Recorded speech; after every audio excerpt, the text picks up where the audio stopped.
எனக்கு மட்டும் ஒன்று மட்டும் தெளிவாக தெரியும், நீங்கள் என்ன ஆசைப்பட்டீங்களோ அதை கொடுக்கறதுக்கு தான் யூனிவர்ஸ் ரெடியாக இருக்குது.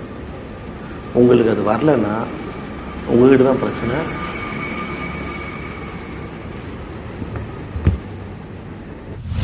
நம்ம நினைச்சது நடக்கல அப்படின்னா பிரச்சனை நம்ம கிட்ட தான், யூனிவர்ஸ் கிட்ட இல்லை.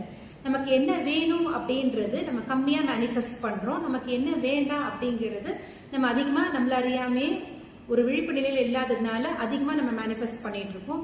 ஃபார் எக்ஸாம்பிள், இப்போ குழந்தைங்க மொபைல் பார்க்கக்கூடாது, ஸ்க்ரால் பண்ணக்கூடாது, ப்ரொடக்டிவா டைம் யூஸ் பண்ணணும் அப்படின்றது நம்ம கம்மியா யோசிக்கிறோம். இப்போ ரிலேஷன்ஷிப்ல ஸ்பௌஸ் நம்ம சொல்றதை கேட்கணும், நமக்கு ஏற்ற மாதிரி நடந்துக்கணும், இல்ல நம்ம அடுத்த லைஃப்ல அடுத்த லெவலுக்கு போகணும், திருப்பி இன்னும் நல்ல ப்ராக்ரஸ் ஆகணும் அப்படின்றது எல்லாமே நம்ம யோசிக்கிறோம்.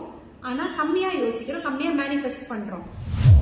ஆனா அதே டைம்ல நம்மளோட மைண்ட் ஒரு அவேர்னஸ் ஸ்டேட், விழிப்பு நிலையில இல்லாததுனால மற்ற வேலைகள் பார்த்துட்டு இருக்கும் போது ஆட்டோ பைலட் மோட்ல எப்படி யோசிக்க ஆரம்பிக்குதுன்னா, நம்ம பசங்க எங்க மொபைல் யூஸ் பண்ணாம ப்ரொடக்டிவா டைம் யூஸ் பண்ண போறாங்க, நம்ம ஸ்பௌஸ் எங்க நம்ம சொல்றதை கேட்க போறாங்க, நம்ம எங்க அடுத்த லெவலுக்கு போக போறோம், இங்கேயே தான் நம்ம இருக்க போறோம். இந்த மாதிரி நம்மளே அறியாம நம்ம மைண்ட்ல ஒரு கன்ஃபியூஷன், ஒரு புலம்புறது ஆரம்பிச்சிருக்கு.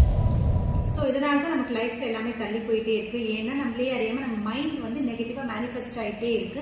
ஸோ இதுல இருந்து நம்ம எப்படி வெளியே வர்றது அப்படின்னா, நம்ம மெடிடேஷன் ப்ராக்டிஸ் பண்ணோம் அப்படின்னா ஆட்டோ பைலட்ல ஓடிட்டு இருக்கிற மைண்ட் வந்து ஒரு அவேர்னஸ் ஸ்டேட்டுக்கு வந்து நம்ம என்ன வேணுமோ லைஃப்ல அதை மட்டும் மேனிஃபெஸ்ட் பண்ண ஆரம்பிப்போம். So proper manifestation with meditation practice பண்ணணுமா, இந்த ஸ்கிரீன்ல இருக்கிற நம்பருக்கு கால் பண்ணுங்க.